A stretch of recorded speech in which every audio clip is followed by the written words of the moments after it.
ఏంటే ఈ జంబులింగం నీకు తాగి పారేసిన భ్రాంతి సీసాలా కనపడుతున్నాడా? ఫోన్ లో ఆర్డర్స్ పాస్ చేస్తున్నావు ఏమే?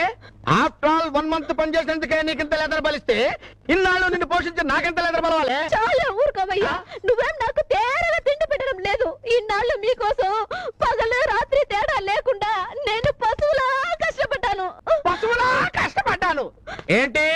నువ్వేమైనా ఆంధ్ర రాష్ట్రాన్ని స్వర్ణాంధ్రప్రదేశ్ లా తీర్చిదిద్దానని ఫీల్ అవుతున్నావా? అది అట్లాంటి పనికొచ్చే పని చేస్తున్నా చంద్రబాబు నాయుడు గారు పిలిచి నాకు ఎమ్మెల్యే టికెట్ ఇచ్చుండేవారు. నీలాంటి పనికి మాలిన వాడి కోసం నా రెక్కలు ముక్కలు చేసుకుని నీకు వండి పెట్టాను, నీ కాళ్ళు పెట్టాను. నువ్వు మందు తాగితే దాంట్లో జోడాలు పోసాను. అంత ఎందుకయ్యా? నువ్వు సిగరెట్ పొగ నా ముఖం మీద వదిలితే అది కూడా నేను సెంటులో పీల్చాను. చెప్పు చెప్పవే, నేను వింటాను కదా. ఓ చెప్పే, ఆగిపోయి ఉంటే కొట్టానంటే మొహం ఇత్తడిత్తడైపోద్ది. కొడతావు కొడతావు.